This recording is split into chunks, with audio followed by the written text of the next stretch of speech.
Assalamualaikum warahmatullahi wabarakatuh. Perkenalkan kami dari kelompok 2 dari kelas pengantar hukum bisnis M2 yang beranggotakan Afdina Yuliarsi, Gufranul Zafran, Muhammad Abdul Hakim Yusra, dan Zulfadli. Di sini kami akan memberikan penjelasan mengenai materi dari kelompok kami, yaitu mengenai hukum perusahaan. Materi pertama yaitu pengertian hukum perusahaan yang akan saya jelaskan sendiri.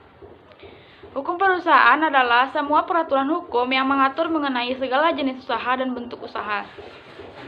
Pengertian perusahaan menurut Undang-Undang Nomor 3 Tahun 1982 adalah setiap bentuk usaha yang menjalankan setiap jenis usaha yang bersifat tetap dan terus-menerus dan yang didirikan, bekerja, serta berkedudukan dalam wilayah negara Republik Indonesia yang bertujuan untuk memperoleh laba atau keuntungan. Definisi perusahaan menurut ketentuan tersebut memuat dua unsur pokok, yaitu yang pertama yaitu badan usaha. Badan usaha berupa organisasi atau badan usaha yang didirikan, bekerja, dan berkedudukan dalam wilayah negara Republik Indonesia. Contohnya, perseroan terbatas, perusahaan umum, koperasi, firma, CV, dan lain-lain. Yang kedua, jenis usaha. Jenis usaha memuat berbagai macam usaha dalam bidang perekonomian yang meliputi bidang perdagangan, bidang jasa, dan bidang keuangan. Materi selanjutnya yaitu unsur-unsur perusahaan. Unsur yang pertama yaitu badan usaha. Setiap perusahaan memiliki bentuk tertentu, apakah berbadan hukum atau bukan berbadan hukum. Contoh perusahaan yang berbadan hukum yaitu PT, koperasi, perusahaan umum, dan lain-lain. Contoh perusahaan yang tidak berbadan hukum seperti CV, firma, perusahaan perseorangan, dan lain-lain.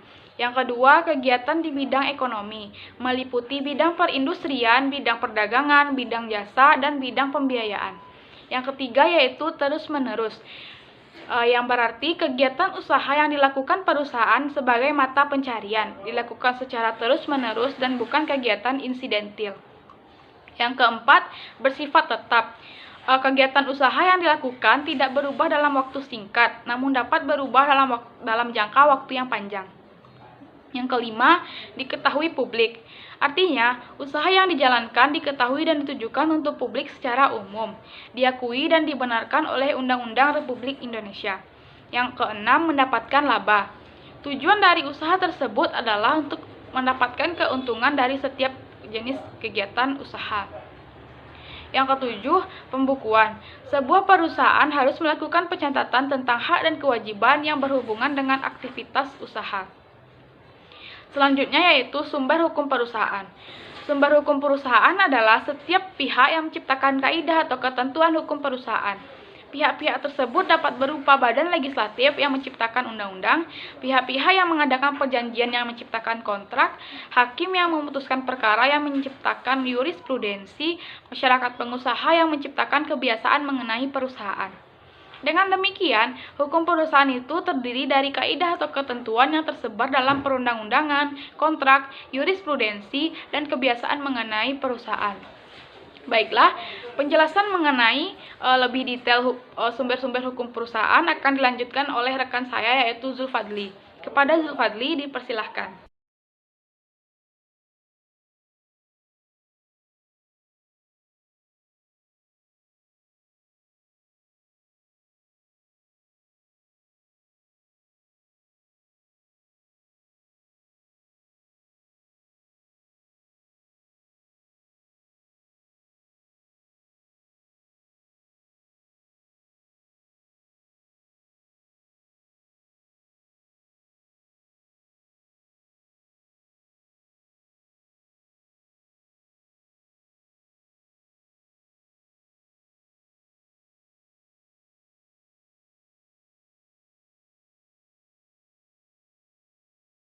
Selanjutnya, Undang-Undang Nomor 19 Tahun 2003 tentang Badan Usaha Milik Negara.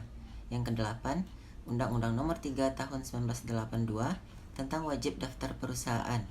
Yang ke-9, Undang-Undang Nomor 19 Tahun 2002 tentang Hak Cipta. Yang ke-10, Undang-Undang Nomor 7 Tahun 1987 tentang penyempurnaan Undang-Undang Nomor 6 Tahun 1982. Yang ke-11, Undang-Undang Nomor 14 Tahun 2001 tentang Hak Paten. Yang ke-12, Undang-Undang Nomor 15 Tahun 2001 tentang merek. Selanjutnya adalah perusahaan tidak berbadan hukum. Jenis perusahaan ini adalah perusahaan swasta yang dimiliki dan didirikan oleh beberapa orang pengusaha dalam bentuk kerjasama. Mereka bisa menjalankan berbagai bidang perekonomian seperti perdagangan, perjasaan, dan perindustrian. Perusahaan ini dimiliki oleh swasta, bisa berbentuk perseorangan ataupun persekutuan.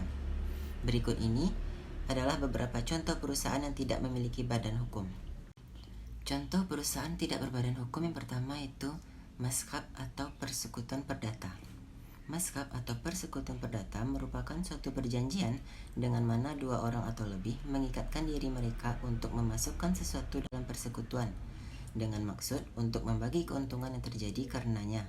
Terdapat dalam pasal 1618 KUH Perdata. Dasar hukum Maskap terdapat dalam pasal 1618 sampai pasal 1652 bab 8 bagian 1 buku 3 KUH Perdata. Maskap atau persekutuan ini memiliki karakter yang bersifat dua muka. Maksud dari maskap bersifat dua muka ini ialah maskap bisa untuk kegiatan yang bersifat komersial dan bisa juga untuk kegiatan yang bersifat non-komersial, termasuk dalam hal ini untuk persekutuan-persekutuan yang menjalankan profesi. Akan tetapi dalam praktiknya kebanyakan yang dipakai ialah maskap yang digunakan untuk kegiatan non-komersial atau kegiatan profesi, seperti persekutuan di antara para lawyer.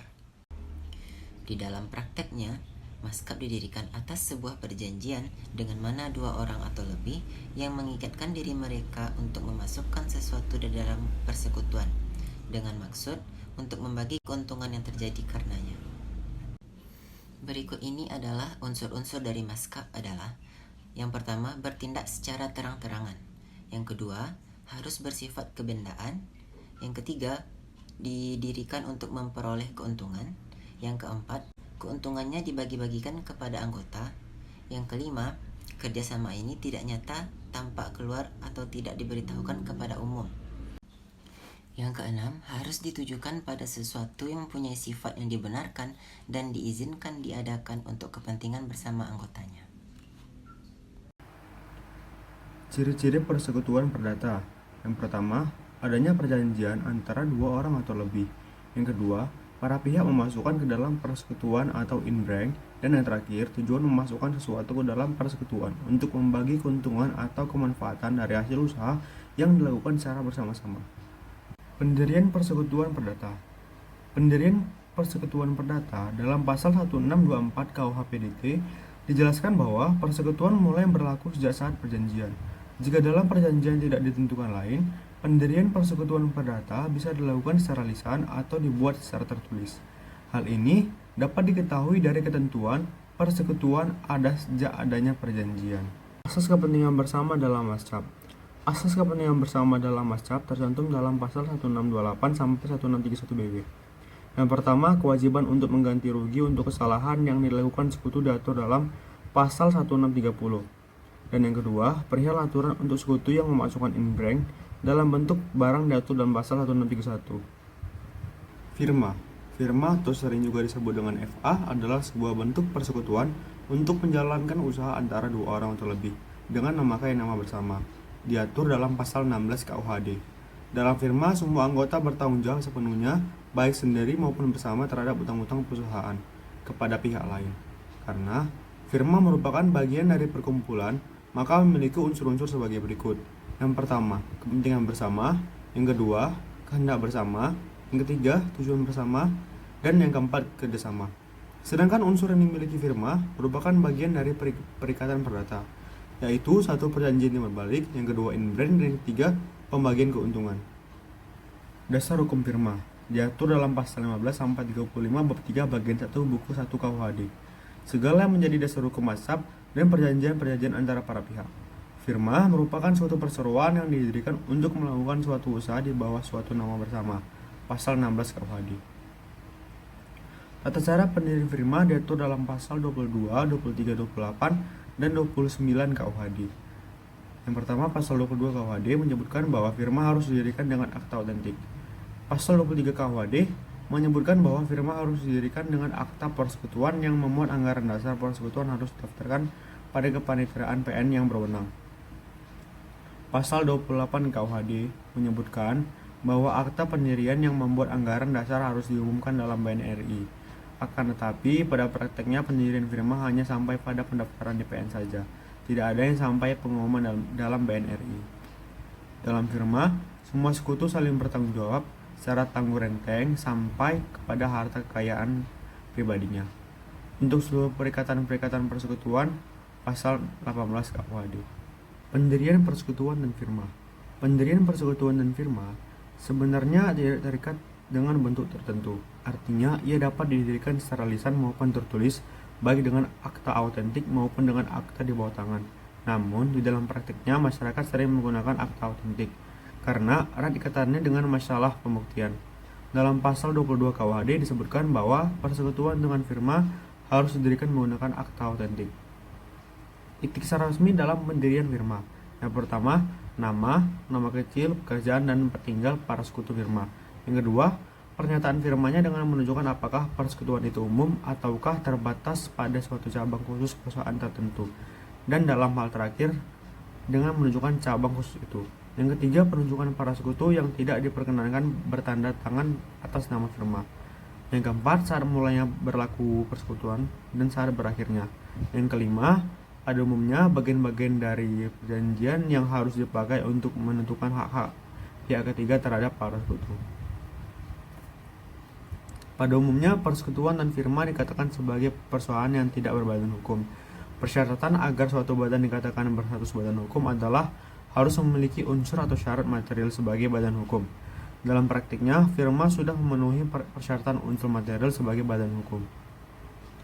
Berakhirnya persekutuan dengan firma karena persekutuan dengan firma pada dasarnya adalah persekutuan perdata. Maka mengenai bubarnya persekutuan dengan firma berlaku ketentuan yang sama dengan persekutuan perdata, yaitu pasal 1646 dan 1652 KUHP Perdata dan pasal 31 sampai 35 KUHD. Contoh perusahaan tidak berbadan hukum yang ketiga, yaitu Kommanditverenootschap, atau sering kita dengar dengan singkatan CV. Dasar hukum CV sama dengan dasar hukum firma, yakni segala yang diatur dalam Matskap, pasal 15-32, bab 3, bagian 1, buku 1 KUHD, serta perjanjian antar pihak. Pengertian dari CV sendiri adalah perseroan yang terbentuk dengan cara meminjamkan uang atau disebut juga perseroan komanditer. Didirikan antara seseorang atau antara beberapa orang persero yang bertanggung jawab secara tanggung renteng untuk keseluruhannya, dan satu orang atau lebih sebagai pemberi pinjaman uang. Suatu perseroan dapat sekaligus berwujud perseroan firma terhadap persero firma di dalamnya, dan perseroan komanditer terhadap pemberi pinjaman uang. Mengingat CV diatur satu titel dengan firma, dan mengingat CV merupakan bentuk khusus dari firma, maka ketentuan pendirian firma di atas juga berlaku untuk CV. Sebagaimana salah satu karakteristik CV adalah pembatasan tanggung jawab daripada sekutu diam, maka agar pembatasan tanggung jawab sekutu diam itu berlaku, mutlak untuk CV haruslah minimal dibuat secara otentik dan didaftarkan ke pengadilan negeri. Di atas disebutkan bahwa CV merupakan bentuk khusus dari firma. Maka, di mana letak kekhususan CV dibanding firma?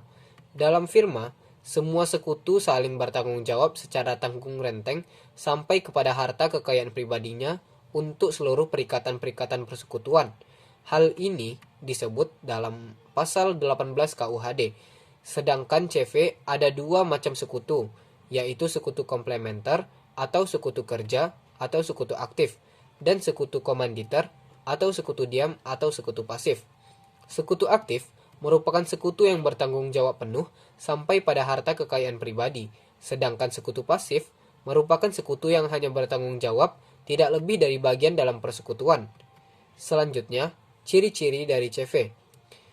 Yang pertama yaitu terdapat dua jenis keanggotaan, yaitu anggota CV aktif dan juga yang pasif. Yang kedua yaitu sekutu aktif bertugas sebagai menjalankan perusahaan.